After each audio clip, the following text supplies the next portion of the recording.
Hola, buenas noches, Aaron. ¿Qué te crees? Que como que está empezando a fallar un poquito tu audio. Biblioteca muy grande. Mi audio. Ok, Ujú. a ver, déjame acerco al modem. Esta, Ahí está mejor. este proyecto estuvo en la Biblioteca Vasconcelos, empezó ahí y eventualmente fue evolucionando poco a poco hasta pues lo que estamos hoy en día, ¿no? Que somos un proyecto de análisis, difusión. Pero sobre todo lo que nos gusta a nosotros es como ver estas narrativas del cómic, no solo como un pasatiempo, como algo demasiado como mundano, ¿no? Lo que buscamos es como generar una discusión a partir de lo que es la narrativa gráfica, el cómic o cualquier manera de secuencia que pues, ustedes quieran o como le gusten llamar. Y pues ahí metemos ideas filosóficas y esto abarcando sociología, lingüística, nos metemos un poco en magia. Obviamente agarramos también a varios autores bastante conocidos y hacemos como análisis también un poco histórico-social acerca de sus obras. Y aparte de esto, nosotros también impartimos talleres de creación y análisis. Y aparte también, a otro lado, somos creadores. De hecho, Sebastián Di, o sea, como Sebastián Di, este año salió nuestro primer libro físico, que se llama Tedio, pero pues entonces intentamos abarcar todo lo que es narrativa gráfica, cómic, y llevarlo como pues, de este lado, ¿no? Analizando un poco lo que son las narrativas y el poder del mito en general. A eso nos dedicamos.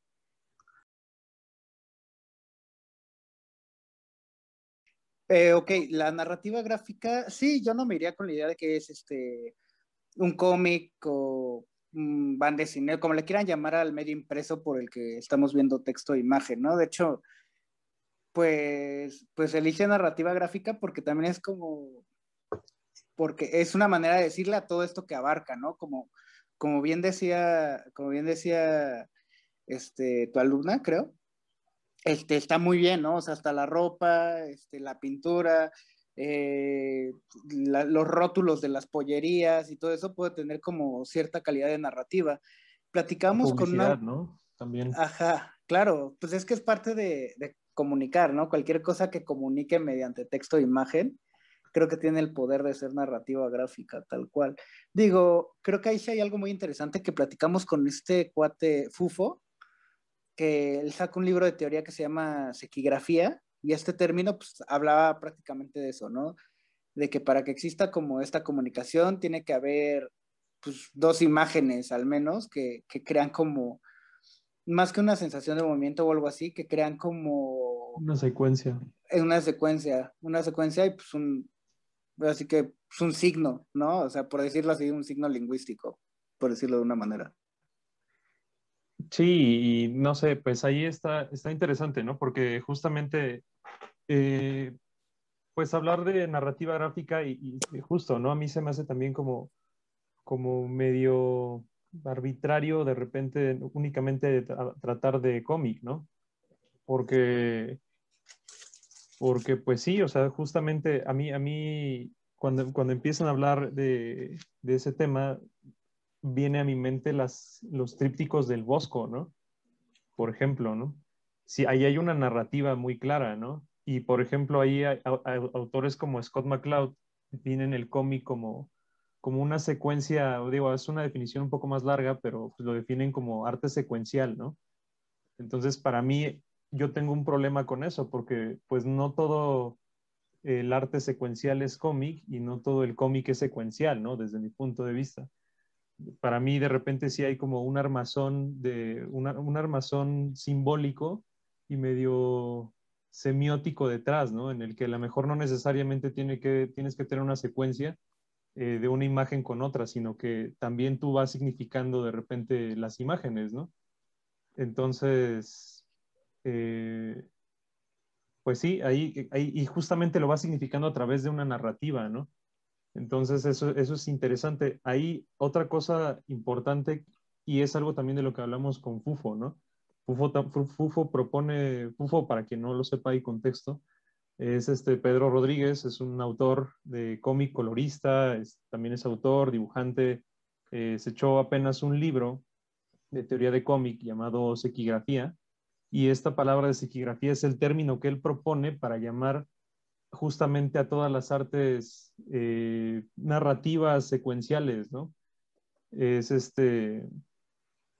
para justamente no llamar narrativa gráfica únicamente al cómic, ¿no? Sino que abarque también el cine, la tele, las caricaturas, etcétera, ¿no?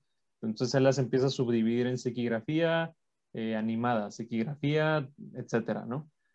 Entonces, y él dice, ¿no? Que porque justamente se le hace también medio injusto que la palabra cómic defina al medio, ¿no? Porque cómic también viene de las tiras cómicas del periódico y realmente no definen tal cual lo que es el cómic, ¿no? Entonces, de repente sí es entrar como en términos y en discusiones medio complejas, eh, pero pues, y justo, ¿no? O sea, que de repente no sé si vale la pena tanto clasificarlo, ¿no? Porque también de repente nosotros, los seres humanos, tenemos como esta necesidad de estar como categorizando todo, ¿no? Y lo Bueno, entiendo porque pues, justo el ser así, humano del siglo XX. Bueno, pues sí, ¿no? Porque también el momento en el que tú categorizas algo, así es como se empieza a crear el lenguaje, ¿no? pero es que Entonces, ujú. no, perdón, termina. No, pues dale, dale, dale.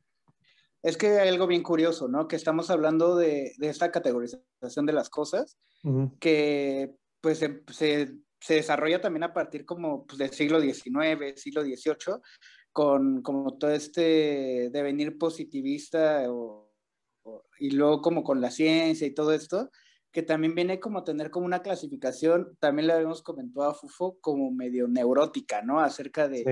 de qué puede ser la narrativa gráfica o qué no sé, cuando pues realmente pues si algo comunica o algo así, pues ya sabes que comunica, ya lo puede tener y entiendes sus reglas per se, ¿no? Si no le estudias un poco, las puedes entender sin tanto relajo. Sí, sí, sí. Sí, entonces, pues no sé, o sea, justo ahorita comentabas, ¿no? La segunda pregunta iba más o menos como eso, ¿no? Como cómo categorizar la narrativa gráfica, ¿no? Entre tantas de repente opciones que hay entre superhéroes, manga, hasta la misma publicidad, ¿no? Pero, pero pues no sé, creo que si nosotros vemos justamente, ¿no? Como decía Sebastián, si nosotros abrimos un poco como el lente, podemos encontrar que pues todo es entre manga y cómic, etcétera, pues beben de un mismo lenguaje, ¿no? A lo mejor y no deberíamos de fijarnos tanto en ese tipo de categorización medio neurótica y justamente entender el medio como un medio que tiene muchas posibilidades comunicativas y pues sí, algo así, ¿no?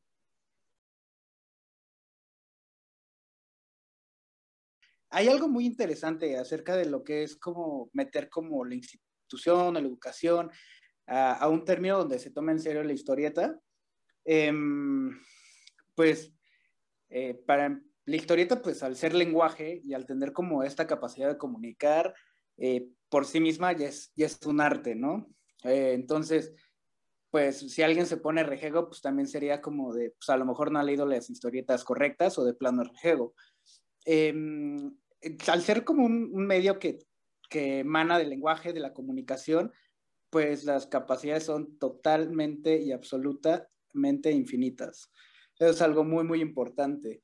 Yéndome un poco del lado del tema, a mí me atrajeron demasiado los cómics, las historietas, porque tenían como un grado sumamente rebelde, precisamente por estar escapando de este lado institucionalizado de cómo se tenía que comunicar y tener que seguir el paradigma estético del tiempo en el que se gestaron, ¿no?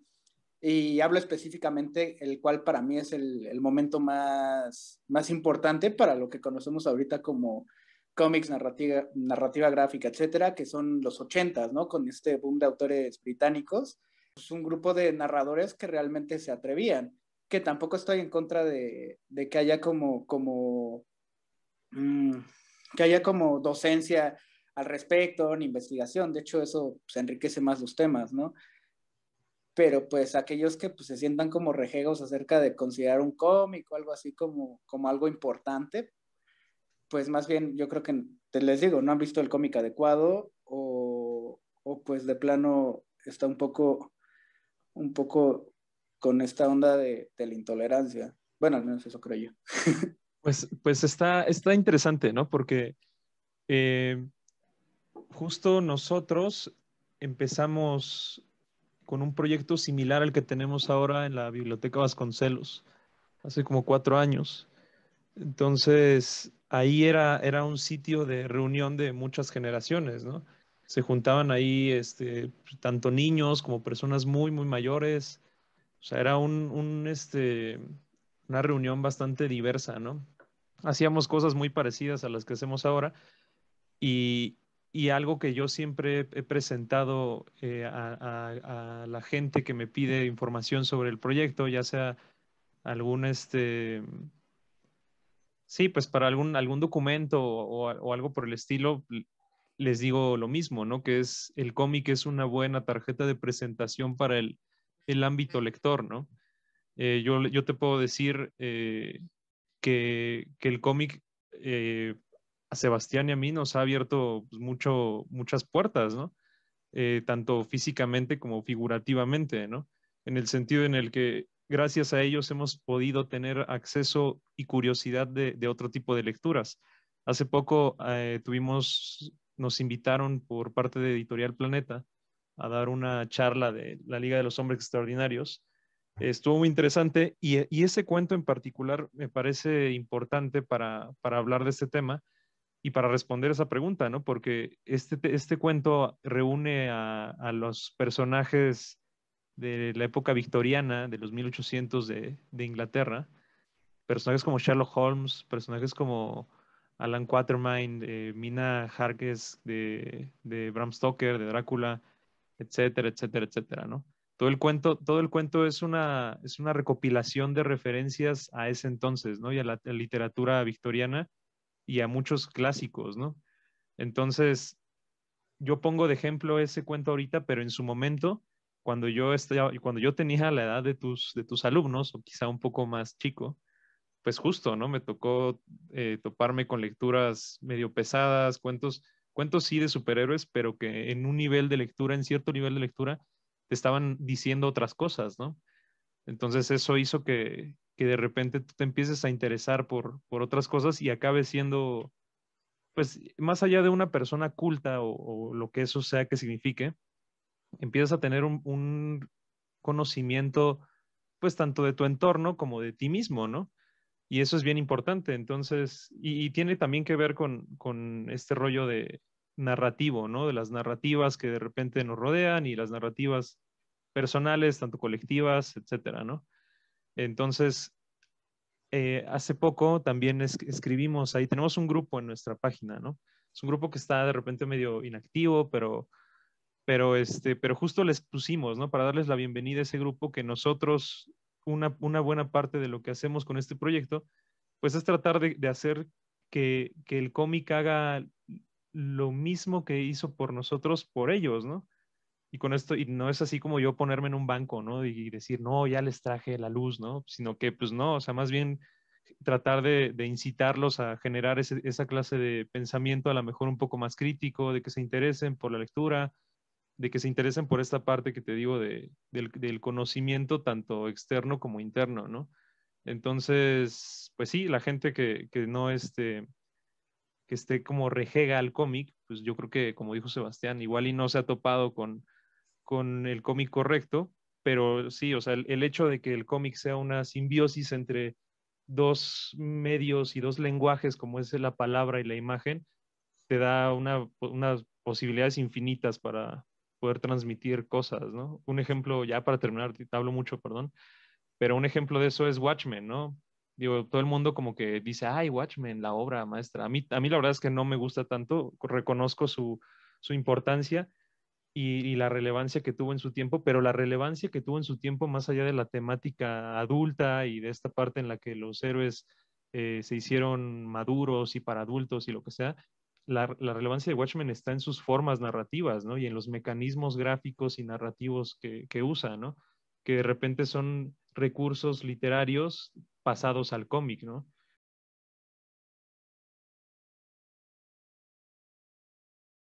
Nosotros llegamos a eso justamente cuando empezamos ese proyecto que te decía en la Vasconcelos.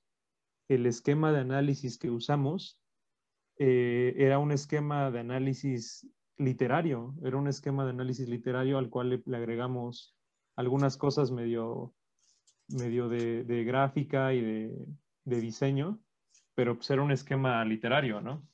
Entonces, pues justamente es eso, es ir chutándote obras y tratar de compararlas con lo que se puede decir que es canónico y ahí a lo mejor empezar a ramificar las cosas, ¿no? O sea, yo tenía, pues no, ya tenía un rato que había salido de la prepa, pero tenía yo una materia en donde hacíamos algo parecido, que era revisar pues, títulos, obras. Entonces me acuerdo mucho que el esquema era, pues primeramente irte por la bibliografía, por ejemplo, ¿no? Número de páginas, nombre del autor, año de publicación, género, y de ahí vas hacia abajo, ¿no?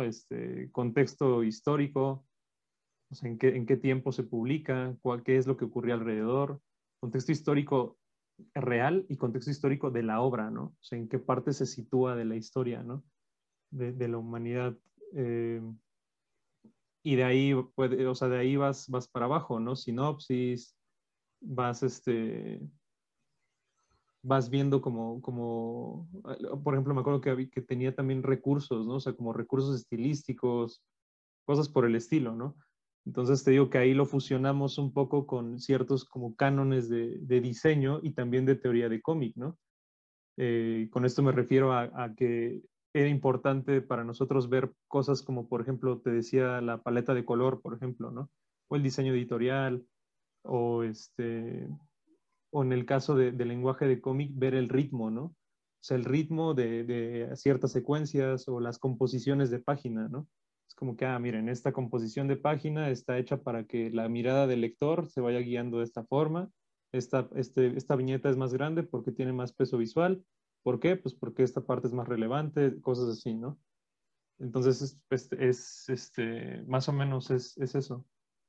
Para identificar como un buen cómic o una buena Mm. obra, o sea, como tal como dice Alex, ¿no? O sea, le puedes sacar algo interesante al churro más churro que encuentres, pero algo importante, o sea, yo sí me voy como a hacer como la etapa de este niño que está preguntando para todo por qué, por qué, por qué, hasta eso es en tus gustos, ¿no? Estar preguntando por qué te gusta tal cosa, por qué te gusta esto, por qué llegas a respuestas interesantes.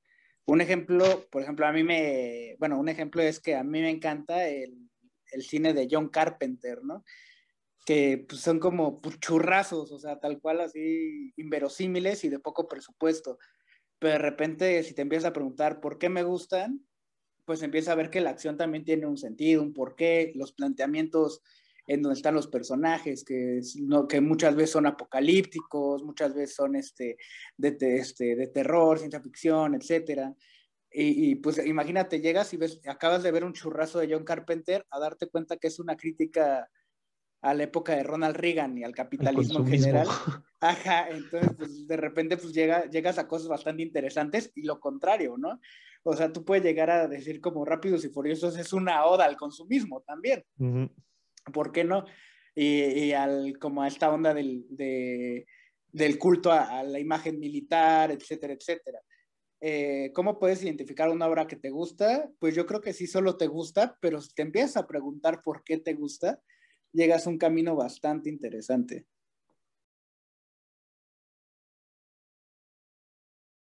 Es que fíjate, está interesante. Justamente hace unos meses, hace unas semanas más bien, tenemos un amigo llamado Fernando Certuche, eh, y él nos había propuesto justamente hacer un podcast de este tema, ¿no? Una especie de guía de lectura para el neófito en el cómic, ¿no?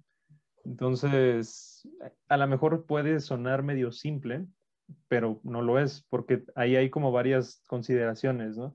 Por ejemplo, yo te puedo decir que Sandman de Neil Gaiman es un muy buen cómic, ¿no? Que justamente puede presentarte todas las posibilidades tanto gráficas y narrativas del cómic, pero pues son 10 volúmenes, ¿no?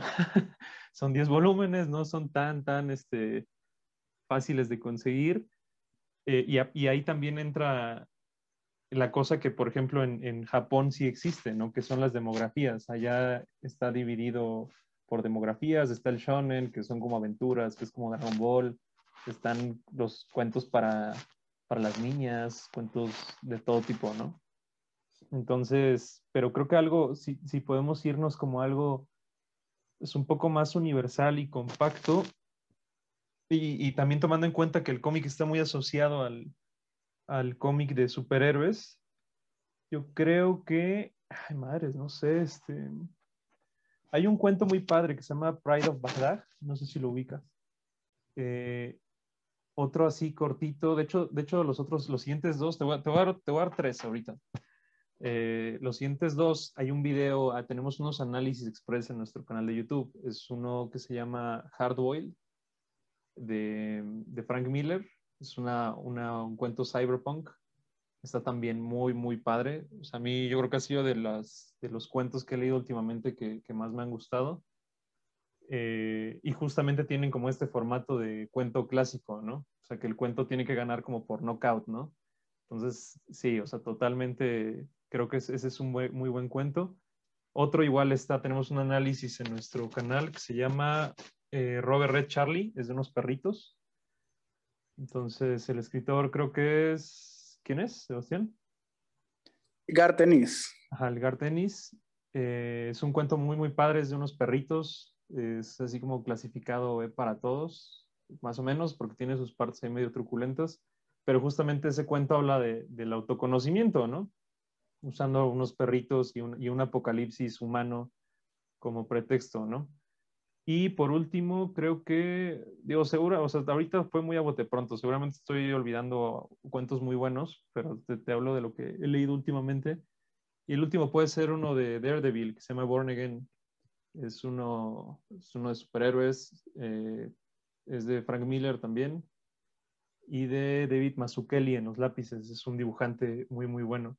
Ahí, pues sí, justamente uno tiene como el concepto del superhéroe invencible y que todo lo puede, y aquí pues no es así, ¿no? Es todo lo contrario. Él termina en la calle, es un superhéroe que no tiene superpoderes, más bien tiene imposibilidades, es un superhéroe ciego. Entonces eso le da como un twist muy interesante al género del superhéroe, ¿no? Gráficamente también tiene este armazón como semiótico del que hablábamos, ¿no? Juega mucho con símbolos, está como muy interesante. Símbolos religiosos, por ejemplo, ¿no? Me iría con Asterios Polyp, de Dave Mazzucchelli, precisamente el que ilustró Born Again, pero esto lo hace él solito.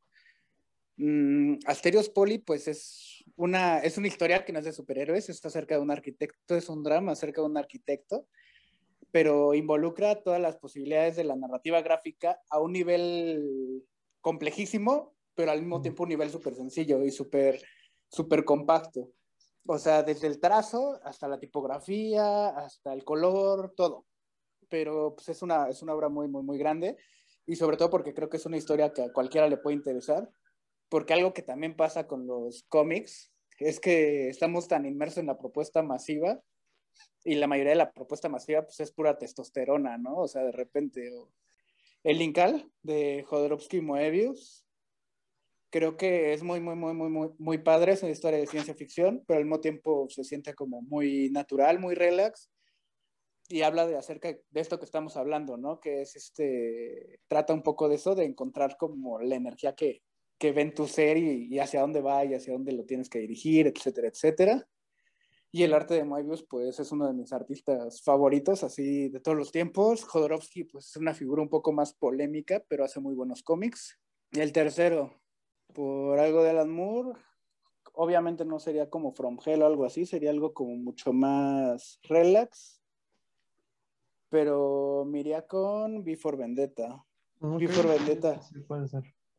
Creo que también tiene como esta cualidad de ser una historia como de acción, pero al mismo tiempo involucra tanto y tiene como tantos personajes y tiene también como que cuando te estás como, ni siquiera aburriendo, pero cuando vas como un poco de la mano, de repente saca cosas narrativas también muy, muy interesantes a nivel gráfico. Y pues aparte de eso, pues ha tenido como un impacto muy, muy, muy cañón. O sea, si de por sí lo que hace Moore tiene un impacto muy cañón en la cultura, creo que V for Vendetta ha tenido un impacto en la cultura muy, muy, muy grande y estaría como hasta interesante como toparlo, ya que pasó todo, que ha pasado como todo esto de la máscara de Guy Fawkes y demás. Y pues un extra, Day Tripper, también está bien cool. Ah, Day Tripper, qué gran cómic, sí, sí, sí. Está muy, muy bueno. Pero creo que uno que también pueden encontrar y que se la van a pasar muy bien leyéndolo es Hellboy. Hellboy es un gran cómic. Son historias autoconclusivas, casi no tienen que chutarse 10 tomos para entenderlo. El arte de Miñola es igualmente, te enseña las posibilidades narrativas del cómic. Y que creo que cuando de repente hablamos del ritmo del cómic, si uno ve un trabajo de Miñola, creo que va a entender a lo que nos referimos un poco, ¿no? Sí, Con esto del ritmo que tienen las páginas, etcétera, sí, sí, etcétera. sí. Sí, es muy, muy interesante también.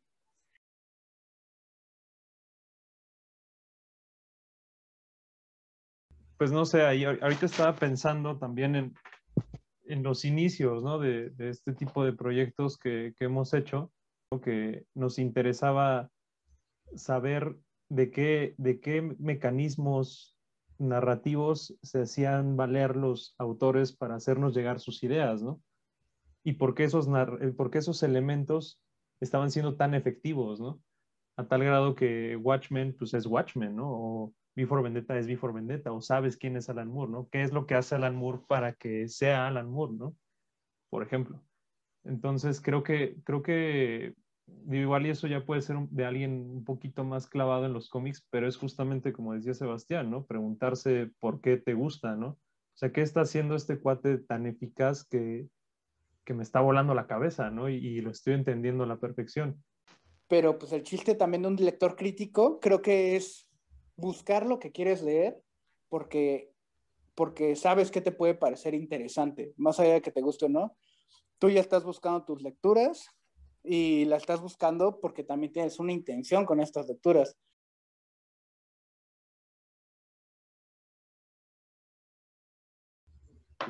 No sé, creo que han estado ocurriendo cosas interesantes, ¿no? Eh, hablando de cómic mexicano, hay una historia ahí medio larga detrás, que resulta en el hecho de que no hay industria, ¿no? O sea, no hay industria nacional de México. Tú no puedes ir al puesto y comprar a tu autor nacional favorito porque no la hay. Te encuentras con puros cómics de licencia, ¿no?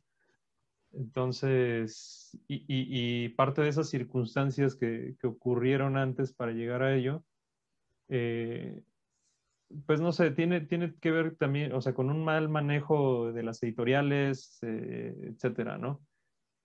Eh, y ahorita justamente, digo, o sea, podemos meternos en un rollo muy largo, ¿no? Si hablamos del pasado, pero justamente ahorita creo que el hecho de que haya, eh, de que tengamos tantas herramientas disponibles, como el Internet, como pues los recursos tecnológicos que te permiten que tú puedas autopublicarte o empezar a crecer tu carrera como autor independiente y hacer llegar tu trabajo a mucha gente, eso es algo muy interesante, ¿no? Nosotros ya lo hemos estado viviendo hace poco cuando salió nuestro primer cómic, nuestro primer libro, y desde antes, ¿no? Nos hemos podido dar cuenta de cómo está más o menos el panorama. Eh, y bueno, no sé, ahí en cuanto a el negocio, la industria local, el gremio, no sé, no sé qué tan, pues no sé qué tan viable, o sea, honestamente no sé qué tan viable sea querer dedicarse de lleno al cómic, ¿no? Creo que hay las posibilidades, pero pues te digo que si te gusta, pues vale la pena hacer el intento, ¿no?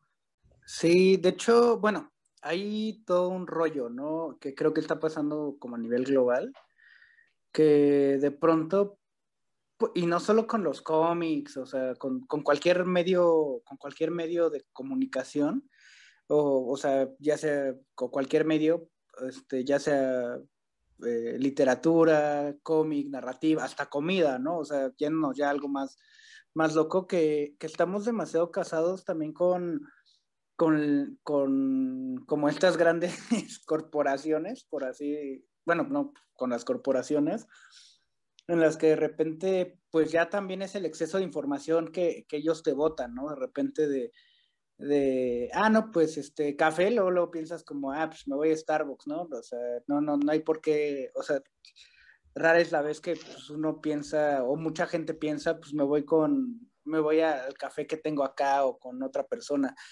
Y creo que eso también le ha pegado como este medio, aparte de que desapareció la industria que se tenía hace unos años, pero de repente sí estamos tan abrumados por tantas narrativas de otros lados que es difícil voltear a ver hacia acá. Que algo que creo que tenemos un poco la intención en el cómic oculto es que la gente voltee a ver hacia donde estamos hablando nosotros a partir de trabajos que puedes encontrar precisamente con estas grandes empresas, ¿no? O grandes editoriales, las que están como monopolizando mucho el mercado, pero nosotros queremos como tomar esas narrativas, la gente nos voltea a ver y también saltarles la propuesta. O sea, por ejemplo, ahí tenemos nosotros también nuestro primer librito, ¿no? Como editorial independiente, este libro de Tedio.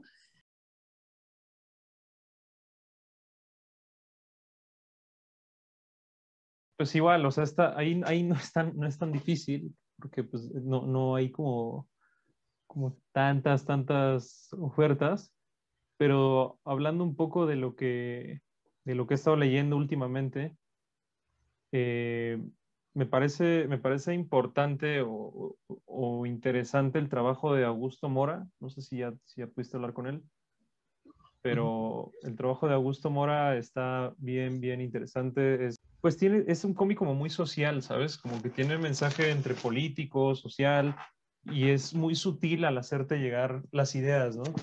Creo que es de las cosas como interesantes que se están haciendo ahorita. Él es un cuate muy movido. Eh, por otro lado, no sé, recién también compré, digo que él ya lleva un rato, ¿no? Tengo ahí el Apuntes Chamánicos de Luis Gantús. Es un formato de tiras también, que son tiras que se publicaban en una revista, ¿no? Entonces, igual, o sea, ahí se me hace muy inteligente como él, tal cual, ¿no? Tiene que ganarse al lector en una página o dos, y a pesar de que él, no sé si él se considera un autor a sí mismo, pero pues, según yo, él es más como una persona importante en el medio, ¿no? La ha hecho como de muchas cosas, pero está muy padre el libro que sacó. Es Apuntes Chamánicos, recopila ahí las tiras que salían en la revista, creo que es el Chamuco. Me gusta mucho lo que hacía. Yo ya les perdí la pista un poco, pero lo que hacía Jules de Papier creo que es algo más o menos como lo que hablábamos ahorita, ¿no? De irse ganando al público y de ir acostumbrándolo al lenguaje, ¿no? Porque a pesar de que pues eran tiras de 3 viñetas y que contaban como su cotidianidad en pareja de ellos dos, digo, contexto, Jules de Papier era una tira web que contaba la historia en pareja de una pareja. Eh, a pesar de eso, creo que te digo, como que lo hacían de una forma muy padre.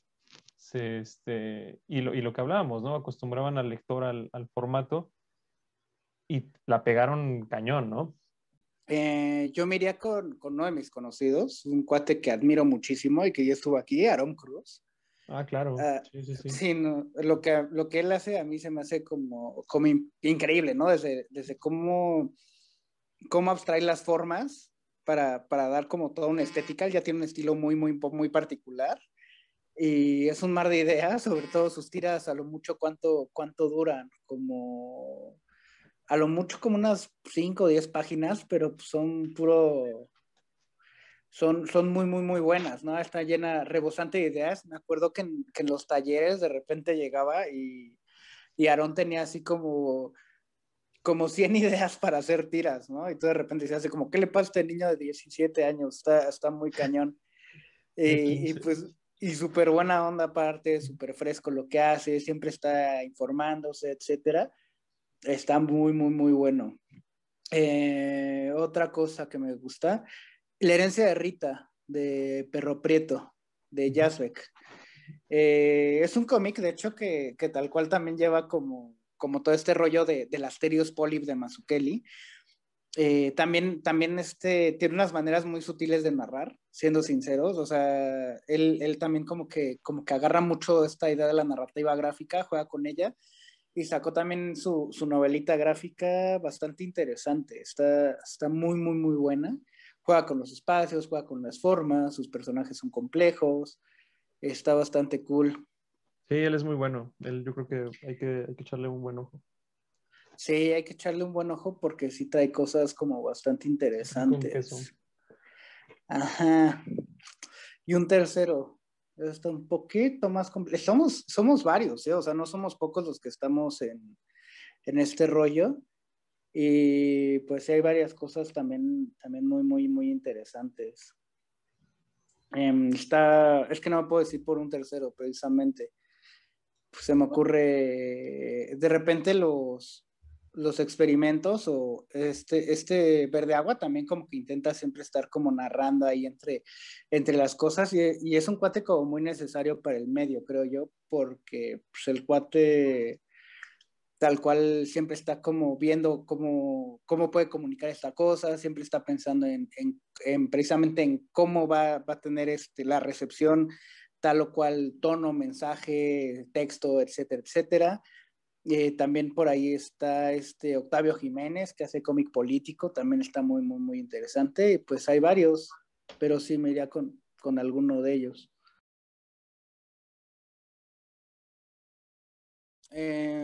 Pues Tedio es una recopilación de historias. En todas participamos varias personas. Las escribió Sebastián Berti. Bueno, Sebastián Di para los cuates. Hecho. Y también participó Alex Obar con la portada y con uno de los cuentos. Yes. Y participaron varios artistas muy, muy, muy interesantes. Son cuentos muy cortitos, precisamente. En cuanto a la narrativa, yo creo que soy un tipo algo tradicional a la manera de narrar, pero no tradicional en la manera de las temáticas que se quieren tocar, ¿no? O sea, todo esto que estamos hablando, Alex creo que no me dejará mentir, pero creo que la persona que siempre está hablando, también en esto, en las conferencias y esto, se nota muchísimo de eso en Tedio, no tanto para Alex como para mí. Entonces, pues habla de esto, ¿no? De encontrarse pues a uno mismo, pero pues, no de una manera como tan zen, sino de una manera un poco más violenta. Habla mucho de los entornos urbanos y de cómo los entornos urbanos pueden ser hostiles. Hay un poco de ciencia ficción, hay historias un poco románticas, un poco de desamor también. Y pues hay mucho tedio precisamente, que es lo que quería llevar, ¿no? Como este punto esencial en el que el mayor drama de las cosas es que es como que hay una inacción de las cosas, es como tal cual el antidrama, que en las historias que nos causan catarsis o que de repente van como muy, muy llevadas como este rollo de repente como Utópico, tradicional, heroico. Ajá. ajá, exacto, como utópico, heroico, pues desenterrar un poco, de enterrar eso un poco y desenterrar pues nuestros demonios. Creo que de eso va un poco Tedio. Lo pueden encontrar en Central Ficción. Próximamente va a estar en más plataformas y también próximamente va a haber una segunda reedición porque la primera, por fortuna, se nos terminó. Órale. Sí, sí, ahí nada más como un comentario extra. Hace unos días, no me acuerdo de qué estábamos hablando o por qué llegó al tema, pero estábamos hablando del viaje del héroe, ¿no? Y de justamente como esta estructura o estas estructuras heroicas en la que todo tiene que tener como un clímax muy grande y un outro con muchas trompetas, mucha heroicidad, etcétera.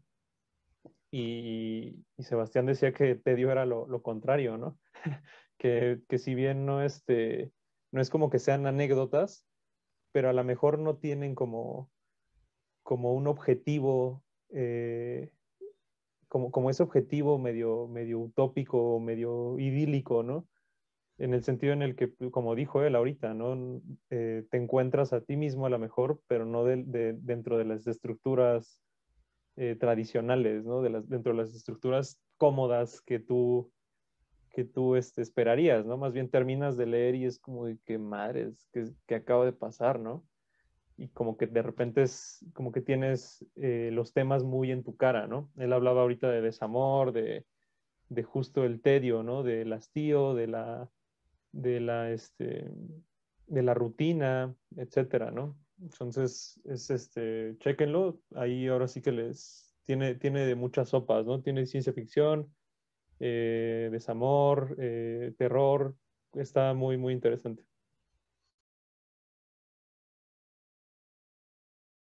Estamos en Instagram como El Cómico Oculto, en Facebook como El Cómico Oculto, en YouTube como El Cómico Oculto y tenemos un sitio web que se llama elcomicoculto.com.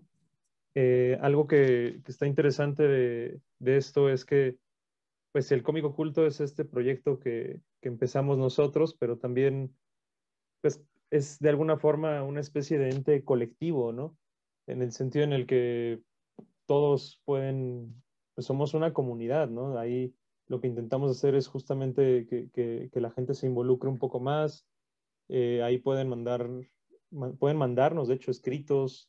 Tenemos un grupo ahí en el Facebook donde pueden estar subiendo avances de sus proyectos, subiendo, como les dije, escritos, reseñas, ideas, cuentos, que eso se publican en nuestra página web. Entonces, y eso también es parte de lo que te contaba hace rato, ¿no? Sobre hacer o intentar, o sobre esta visión que tenemos de que el cómic haga lo mismo por la comunidad como lo hizo con nosotros, ¿no? Que desde mi parecer, pues nos ha dado mucho. O sea, la verdad es que el cómic, pues, como hemos estado hablando, es un medio muy, muy rico y vale la pena que la gente se interese. Nos encuentran tal cual en esas redes sociales, en YouTube y eso, hacemos como mucha chamba de análisis. De repente subimos unos videos de teoría mágica, que es algo que está muy relacionado con nuestra página. Nuestro lado como medio esotérico, está chistoso, pero está muy bueno, nos ha ayudado y nos ha funcionado.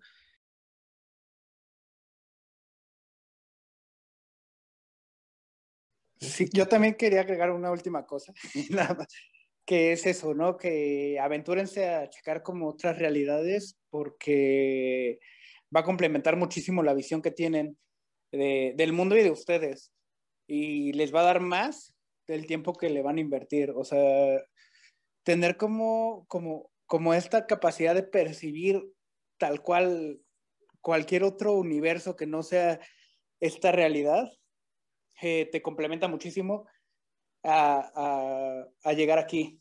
O sea, yo lo veo como siempre como es un viaje en el que tú despegas y te vas a muchos lados, tierras ficticias y eso, pero aterrizas y ves tú y como que vas agregando cosas a tu entorno. Y es muy interesante. Sí, pues justamente vas como entendiendo y percibiendo pues tu realidad, ¿no? Desde otro ángulo. Eso está bien interesante.